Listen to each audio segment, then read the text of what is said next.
हाँ, तो रबी क्रॉप पढ़ रहे थे, ठीक है। तो रबी क्रॉप में अब आगे चलते हैं, ठीक है।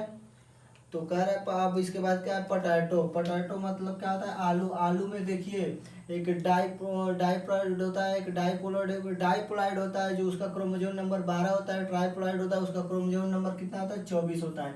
फिर कर रहा है इसका बॉटनिकल नेम क्या होता है, सोलेनम ट्यूबरसोम, यानी सोलेनम ट्यूबरसोम। फैमिली क्या है, सोलेनेसी फैमिली है। और ओरिजिन कहाँ पाया गया था, पेरू यानी मैक्सिको में। पेरू यानी मैक्सिको, ठीक है। फिर कह रहा है इसकी वैरायटीज क्या है, के किरण, के शिमला, के सूर्या, कुफरी चंद्रमुखी। चंद्रमुखी फिल्म देखी होंगे, वही चंद्रमुखी है, कुफरी चंद्रमुखी, के किरण और के शिमला और कुफरी चंद्रमुखी, ठीक है। फिर कह रहा है सोइंग, इसकी सोइंग टाइम क्या है, ठीक है। सोइंग टाइम मतलब अर्ली। अर्ली कब हो जाती है, यानी 15 सितंबर से लेकर और 15 सितंबर से लेकर अक्टूबर, यानी पूरा अक्टूबर माह तक बोई जाती है। कब तक बोई जाती है, 15 सितंबर से लेकर पूरी अक्टूबर माह तक बोई जाती है। फिर कह रहा हिल रीजन, यार पहाड़ी क्षेत्रों में 15 दिसंबर से लेकर 15 जनवरी तक। हम लोग तो अभी भी 15 दिसंबर से लेकर 15 जनवरी तक ही बुआई करते हैं। अब करें नॉर्मल, वैसे 15 अक्टूबर से लेकर क्या करें 25 अक्टूबर तक बुआई कर देनी चाहिए। नॉर्मली यदि किया जा रहा है उसका सीड सोइंग, तो यानी कि उसको क्या करना चाहिए, 15 अक्टूबर से लेकर 25 अक्टूबर तक कर देना चाहिए, ठीक है। उसके बाद करें इसकी डेप्थ क्या होनी चाहिए, 10 से 15 सेंटीमीटर। कर अर्ली के लिए कितना होना चाहिए, 10 कुंटल प्रति हेक्टेयर। कितना होना चाहिए, 10 कुंटल प्रति हेक्टेयर। फिर कह रहा है सीड उसका कितना है, 25 कुंटल प्रति हेक्टेयर। उसके बाद वेयर कितना, 20 कुंटल प्रति हेक्टेयर। साइज क्या होना चाहिए, 25 से 55 mm। अच्छा, आलू को जब भी बोते हैं तो एक आलू को हम 2 भाग 3 भाग काटते हैं, तो उसकी साइज क्या होनी चाहिए, 20 से 25 mm होनी चाहिए। फिर करें उस आलू का वेट, एक आलू का वेट कितना होता है, 35 से क्या होता है, 45 GM यानी ग्राम होता है। 35 से 45 ग्राम होता है, यानी कि जो आलू को काट के बोया जाता है उसका वेट कितना होता है, 35 से 45 ग्राम, ठीक है। अब अगला कह रहा है शुगर केन। शुगर केन क्या होता है, 80, यानी कि इसका बॉटनिकल क्रोमोसोम नंबर क्या होता है, 80 होता है। बॉटनिकल सैकरम स्पेसीज होता है, ठीक है।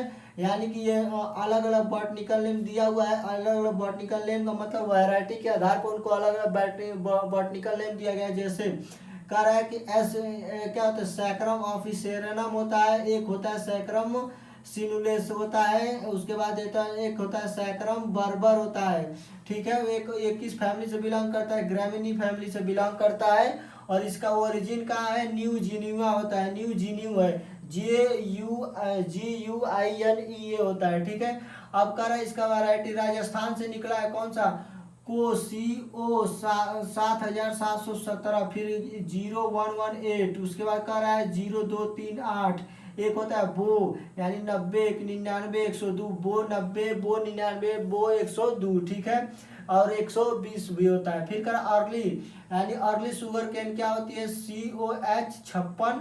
उसके बाद क्या होता है, COG 64। एक होता है COH 99। एक होता है CO6 600 एक 81, यानी एक साली, यानी इसको क्या एक साली फसल होती है।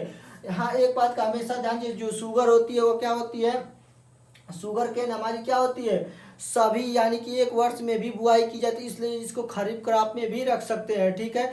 जैसे मैंने दे दिया था एक वहाँ पे क्या दिया, वाटर मस्क मेलन दे दिया था। वाटर मेलन जैसे हो गया, एप्पल हो गया, मैंने उसमें हॉर्टिकल्चर फ्रूट में लिखा है। क्यों लिखा है, क्योंकि वो एनुअल प्लांट होते हैं। वो क्या होते हैं, कोई एनुअल प्लांट होते हैं, वो सारे सीजन में आते हैं। मान लीजिए केला का सीजन है तो इस समय भी केला मिलता है, ठंड में भी मिलता है, सेब भी मिलता है, यानी मैंगो भी होता है।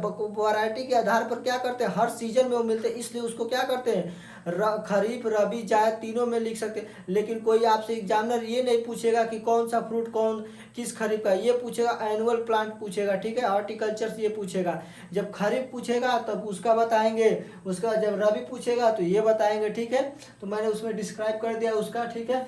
फिर तो वही कह रहा है क्या, ये क्या होता है, इस तीनों से एटम में होता है। अब अक्टूबर में इसकी बुआई होती है, स्प्रिंग मौसम में फरवरी मार्च में होती है।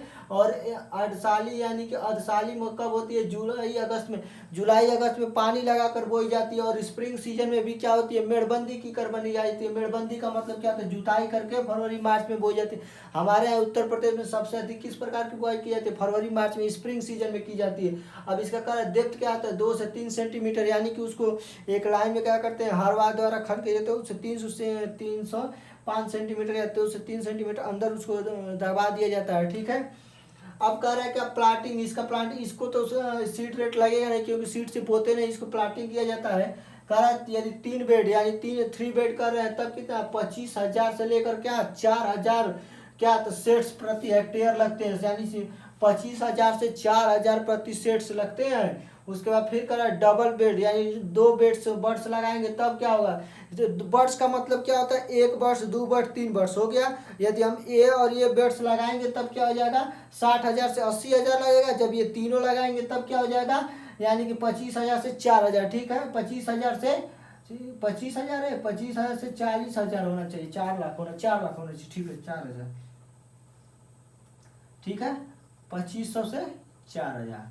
ठीक है, फिर कह रहा है क्या, अब कह रहा है 1 बेड यानी जब 1 बेड लगाएंगे तब क्या हो जाएगा हमारा, यानी 1,20,000 सेट्स लगेंगे 1 हेक्टेयर प्रति, यानी कि एक आंख उसको काट के बोएंगे तो अधिक लगेगा। जब 3 बोएंगे तो बड़ा होगा, कम लगेगा। 2 बोएंगे तो उससे कम लगेगा। ठीक है, 1 बोएंगे तो उससे अधिक लगेगा। ठीक है, यानी कि 2 बोएंगे तो उससे अधिक लगेगा, सॉरी 2 बोएंगे तो उससे अधिक लगेगा, 1 बोएंगे तो उससे अधिक लगेगा, सबसे कम 3 बर्ड्स में लगेगा। ठीक है, फिर कह रहा है पी, मटर का नाम सुने ही है, मटर बुआया जाता है, ठंडी में ही पाई जाती है, पनीर वगैरह खाया जाता है, डाला जाता है, और मगर क्या होता है, तो इसका क्या होता है स्पेसिस किस पे होता है, ये क्या होता है पाइसम स्पेसीज होता है। क्या होता है पाइसम स्पेसीज होता है। ठीक है, इसका बॉटनिकल नेम क्या होता है, पाइसम स्टेवम होता है। एक वैरायटी होती है, वैरायटी के आधार पर बॉटनिकल नेम बता रहे हैं, इस बात को ध्यान दीजिएगा।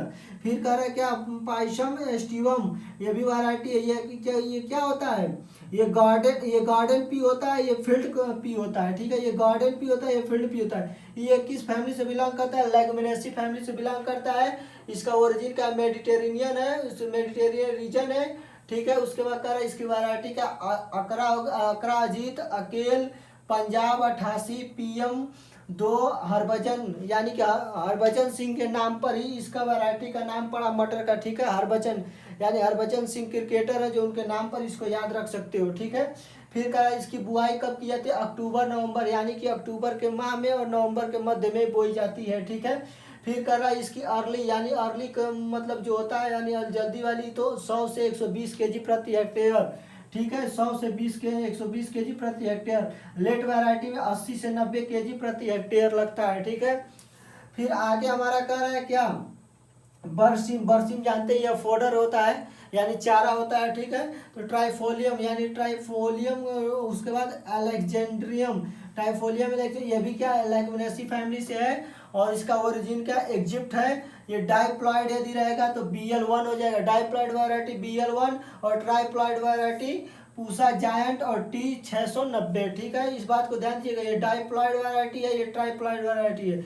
इसकी बुआई कब की जाती है, वो अक्टूबर नवंबर में की जाती है, फर्स्ट फोरनाइट ऑफ अक्टूबर, यानी पहली रात, फर्स्ट फोरनाइट यानी ऑफ अक्टूबर के बोई जाती है। स्टार्टिंग वाली रात के समय बोई जाती है, रात में नहीं बोई जाती है, रात के समय बोई जाती है। यानी कि नहीं कहते हैं कि इस समय दिन आता चल रहा है या रात चल रहा है, यानी रात में दिन टाइप दिखता है, दिन टाइप वही होता है, वही फर्स्ट। फिर क्या लाइन, यानी इसको लाइन में जब बोते हैं तब क्या रहा है, ये 10 से 15 केजी प्रति हेक्टेयर लगता है। ठीक है, फिर कह ब्रॉडकास्टिंग, यदि ब्रॉडकास्टिंग में बोते हैं तब भी 20 से 30 केजी प्रति हेक्टेयर लगता है। इसके बाद अर्ली लेट, यानी अर्ली और लेट जब बोएंगे, एक जल्दी वाली एक लेट बोएंगे तब कितना रहेगा 35 केजी प्रति हेक्टेयर लगता है। ठीक है, ये क्या फॉडर है, इसका क्रोमोजोम नंबर क्या होता है, इसका क्रोमोजोम 14, इसका क्रोमोजोम 16 होता है। फिर कह ओट्स, ओट्स का क्रोमोजोम नंबर क्या होता है 42, इसका बॉटनिकल नेम कहते हैं एवेना एस्टिवा, एवेना एस्टिवा। किस फैमिली से बिलोंग करता है, ग्रामीणी फैमिली से बिलोंग करता है। ठीक है, इसका ओरिजिन का एशिया माइनर, यानी उत्पत्ति केंद्र का है एशिया माइनर है। ठीक है, इसकी वैरायटी क्या होगी, इसकी वैरायटी क्या होगी केंट हो जाएगा ये कि उसका FOS1, FOS29, HF 114, UPO 50, UPO 94। उसके बाद हैदराबाद ओट्स 8, यानी इसकी क्या है हैदराबाद ओट्स 8 है। ठीक है, इसकी बुआई कब की जाती है, मिड अक्टूबर से लेकर यानी 15 अक्टूबर से लेकर 15 नवंबर के बीच में बुआई की जाती है। इसकी डेप्थ कितनी होती है 3 से 5 सेंटीमीटर होता है। ठीक है, अब कह रहा है क्या, ये क्या होता है 100 केजी प्रति हेक्टेयर इसकी बुआई की जाती है। क्या होता है 100 केजी प्रति हेक्टेयर बुआई होती है, इस बात का ध्यान दीजिएगा। फिर कह रहा है एक हमारा सनफ्लावर होता है, क्या होता है सनफ्लावर। ठीक है, सनफ्लावर होता है हमारा, इसका हेलेंथस कंपोजिटेनम होता है। क्या होता है? हेलेंथस कंपोजिटेनम। उसके बाद इसका क्या होता है?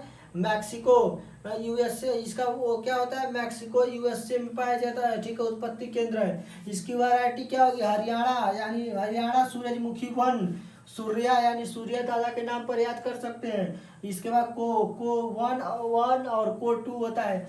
इसका देखो ये क्या होता है? ये भी सनफ्लावर वैरायटी के आधार पे होता है। ये खरीफ में भी आता है, रबी में भी आता है, जायद में आता है। इसीलिए मैं बार बार चर्चा कर रहा हूँ। कोई कहेगा कि सनफ्लावर क्या है, तो बहुत लोग कहते हैं कि ये क्या है, सनफ्लावर हमारा क्या है, कहेंगे कि रबी क्रॉप है। लेकिन ये क्या होता है? वैरायटी के आधार पर इसे खरीफ में भी रख सकते हैं, रबी में भी रख सकते हैं, जायद में भी रख सकते हैं। वही दिया हुआ है क्या है? खरीफ फर्स्ट फॉरेनाइट ऑफ जुलाई, जुलाई में बोई जाती है। रबी को कब बोई जाती है? सेकंड फॉरेनाइट ऑफ अक्टूबर में बोई जाती है। फिर कह रहे हैं जायद की फसल को कब बोई जाता है? फर्स्ट फॉरेनाइट नवंबर में बोई जाती है, ठीक है। फिर कह रहा है इसका डिबलिंग, यदि डिबलिंग मेथड से करेंगे 5 से 6 केजी प्रति हेक्टेयर लगेगा। यदि अदर मेथड यूज करेंगे तो 8 से 10 केजी प्रति हेक्टेयर होगा, ठीक है। लास्ट हमारा क्या है? तंबाकू। तंबाकू जानते हैं क्या होता है? हमारा नशीला पदार्थ होता है, ठीक है। इसका स्पेसीज का निकोटीना स्पेसीज होता है, यानी वैरायटी के आधार पर भी इसका अलग अलग नाम है। फिर कह रहा है निकोटीना तंबाकूम, निकोटीना रस्टिका, निकोटीना अंडुलेट, अंडुलेट यानी क्या होता है? निकोटीना अंडुलेट, निकोटीना रस्टिका, सब अंडरलाइन होगा, ये बता दें, सब अंडरलाइन होगा। ये किस फैमिली से बिलोंग करता है? सोलेनेसी फैमिली से बिलोंग करता है। ओरिजिन इसका क्या है? सेंट्रल अमेरिका यानी मैक्सिको। इसके बाद से इसमें बीदी होती है। बीदी में कौन सा आता है? GT6 हो जाएगा, GT5 और एंड 7 PL5। उसके बाद सिगार होता है S5। उसके बाद हुक्का तंबाकू, जो हुक्का पीते हैं उसकी वैरायटी DD 437 NP क्या होता है? 70 एंड 35 होता है। उसके बाद कह रहा है इसका क्या सोइंग टाइम? आंध्र प्रदेश में, आंध्र प्रदेश सितंबर में बोई जाती है, उत्तर प्रदेश में जून जुलाई में बोई जाती है, और कर्नाटक में अप्रैल मई में बोई जाती है। और इसकी डेप्थ 1.5 से 2 क्या होता है? सेमी होता है, 1.5 से 2 सेमी होती है। इस बात का ध्यान दीजिए, आंध्र प्रदेश में कब बोई जाती है? सितंबर में। उत्तर प्रदेश में कब बोई जाती है? जुलाई या जून जुलाई में। कर्नाटक में कब बोई जाती है? अप्रैल मई में। उसका डेप्थ में कब हो जाता है? डेप्थ कितना होता है? 1.5 से 2 सेंटीमीटर। कर नॉर्मल इसकी बुआई की तो क्या होता है? 2 से 3 केजी प्रति हेक्टेयर लगता है, ठीक है। उसके बाद यह क्या होता है? हल्द सीड रेट क्या होता है? 4 से 5 केजी प्रति हेक्टेयर, ठीक है। तो ये हमारा आज का टॉपिक है रबी क्रॉप, ठीक है। तो ऐसे टॉपिक पाने के लिए, पढ़ने के लिए, करने के लिए हमारे चैनल से जुड़े रहें, ठीक है। हमारे चैनल को सब्सक्राइब करें, ABS एजुकेशन चैनल है, ठीक है।